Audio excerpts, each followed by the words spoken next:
Hello বন্ধুরা, আমি Sudip and welcome to filmy retake. এখন কথা বলবো পঞ্চায়েত সিজন 4 নিয়ে। সিজনটা আমার কেমন লাগলো এসব বিষয়ে থাকবে আলোচনা। দেখুন, আমি বারবার বলেছি যে সিজন টু সিজন এই কম্প্যারিজনটা কখনোই হয় না, কারণ প্রথম সিজনে মানুষের সেরকম প্রত্যাশা থাকে না। সুতরাং মেকার্সরা একটা মন খুলে কাজ করতে পারে। শুধু তাই নয়, একটা যেহেতু তখন প্লট সাজানোর ব্যাপার থাকে, সিচুয়েশন ক্রিয়েট হচ্ছে, বিভিন্ন জিনিস এস্টাবলিশমেন্ট হচ্ছে, তো আমরা অটোমেটিক সেই জিনিসটাই আনন্দ পাই। এবং টিভিএফের কাজ যদি আমরা দেখি, সেখানে ডিটেলিং থাকে, কোনো প্লট লুপহোল সেই অর্থে পাওয়া যায় না। এবং সিজনের পর সিজন যত পঞ্চায়েত এগিয়েছে, আমরা বিভিন্ন জিনিস নিয়ে আলোচনা করেছি। এবারে থার্ড সিজনে যেভাবে ক্লোজার দেওয়া হয়, সেই সিজনে অবশ্যই নতুনভাবে ভোটের কথা আসে, অর্থাৎ পঞ্চায়েত ভোট। এবারে পঞ্চায়েত ভোটে কি কি হবে, দাঙ্গা বাঁধবে না বাঁধবে, যেরকম আমরা সচরাচর জিনিসপত্র দেখতে পাই, তার একটা আভাস দেওয়া হয়। এবং এর ফলেই আমাদের এক্সপেকটেশন আরও বেড়ে যায়। এবং কোথাও যদি আমি এক্সপেকটেশনের বাইরে বলি, এই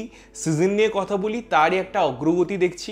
পুরো জিনিসটা কিভাবে তৈরি হচ্ছে, কিভাবে ভোট প্রচার হচ্ছে এবং আলটিমেটলি কারা জিতছে, এটাই এই সিজনের গল্প। এর বেশি যদি জানতে হয়, তোমরা সিজনটা গিয়ে অবশ্যই দেখতে পারো। এবারে যদি আমাকে বলতে হয় আমার এই সিজনটা কেমন লাগলো, আমি বলবো 4টে সিজনের মধ্যে সব থেকে উইক সিজন আমার এটা লেগেছে এবং আমি ভীষণ ডিসঅ্যাপয়েন্টেড। তার কয়েকটা রিজন আছে। তারও আগে বলি, এই আলোচনার জন্য আমাকে একটা জায়গায় স্পয়লার দিতে হবে, তাই তোমরা যদি সিজনটা না দেখেছো আগে দেখো। যদিও ওই স্পয়লারটা বিশাল বড় কিছু নয়, তাও আমাকে প্রয়োজনের জন্য এটুকু বলতে হচ্ছে। এবারে সিজনের প্রথমে আমি কয়েকটা ভালো জিনিস বলে নিই। প্রথমেই হচ্ছে পারফরমেন্স।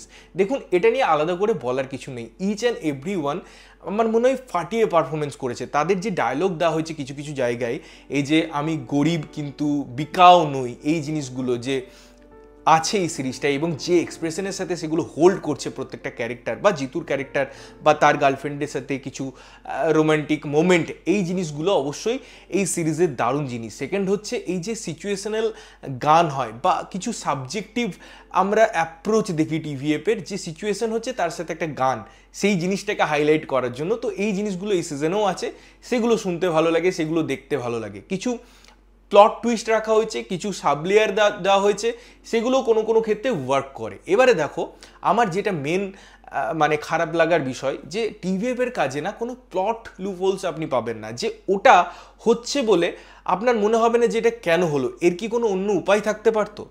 একটা লোক থাকবে বা মিস্ত্রি থাকবে, যাকে গ্রামে নিয়ে যাওয়ার কথা হবে, এবং 4জন দুটো বাইকে আসে। সেই মিস্ত্রি ওদের সাথে ট্রিপল লোডে যেতে চায় না, তার কারণটা আমি বললাম না। তো এক্ষেত্রে আপনার মাথাতে আসতেই পারে, ঠিক আছে তাহলে পরে কেন তাকে নিয়ে একজন চলে গেল না, দুজন একটা বাইকে, এবং আরেকজন 3জন মিলে একটা বাইকে যেতেই পারতো, প্রবলেমটা ওখানেই সলভ। কারণ এই ঘটনাটা যদি এইটুকুই হতো না, তাহলে পরে এত আলোচনা হতো না। এই ঘটনার আমরা একটা স্ট্রেচ ভার্সন দেখতে পাই, এবং এই যে ইলেকশন হবে না, সেখানে এই ইনসিডেন্টের একটা হিউজ রোল আছে।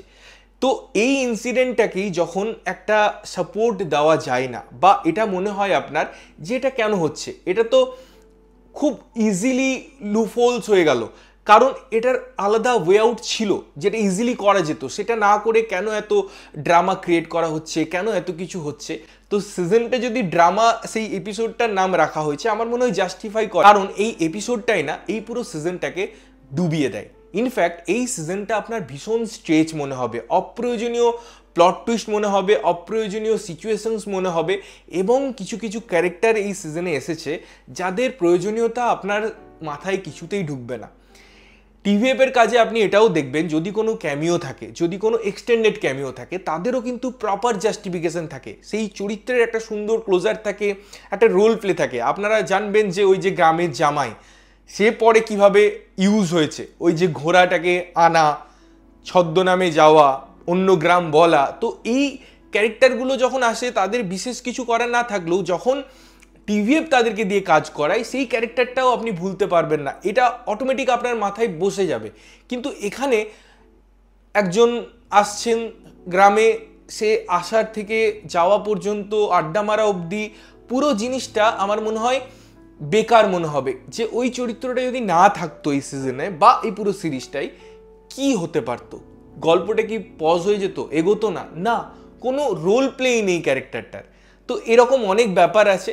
বাট হ্যাঁ, কিছু কিছু ওই যে সিচুয়েশন, পুরনো ফ্ল্যাশব্যাক, বিয়ার, বা এলিমেন্ট ওয়াইজ অনেক ফান এলিমেন্ট ছিল, অনেক জায়গায় সেই হাসির খোরাকও দেওয়া হয়েছে এবং হাসি মজাকের ছলে তারা অনেক সিরিয়াস কমেন্ট পাস করে দিয়েছে, একদম অন দ্য ফেস কথা বলেছে। তো এই সমস্ত জিনিসপত্র আছে, বাট যেহেতু সিজনটা কোথাও গিয়ে আলগা মনে হয় এবং মনে হয় যেন যে চাহিদা পূরণের জন্য এই সিজনটাকে এত তাড়াহুড়ো করে করা হয়েছে। কারণ অন্য সিজনগুলো দেখবেন বেশ টাইম নিয়ে করা, এই সিজনটা হুট করে চলে এলো, কোনো সেরকমভাবে নিউজ ছিল না, হঠাৎ করে অ্যানাউন্সমেন্ট হয়ে গেল। তো এটারই আমার মনে হয় একটা অন্য এফেক্ট পড়ছে, যার ফলে এই সিজনের যে চাহিদা সেটা ইনক্যাশমেন্ট করার জন্য এই সিজনটাকে বরবাদ করা হয়েছে।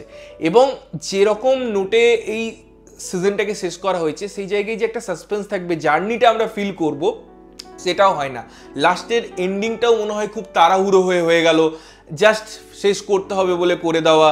তো এই জিনিসপত্রগুলো টোটালি সবসময় আপনার মাথায় ঘুরতে থাকবে, যেটা এই সিরিজটার জন্য একদম ভালো নয়। তো এই ছিল আমার মতামত পঞ্চায়েত সিজন 4 নিয়ে। তোমাদের কি ওপিনিয়ন, তোমাদের কেমন লেগেছে অবশ্যই কমেন্ট করে জানিও।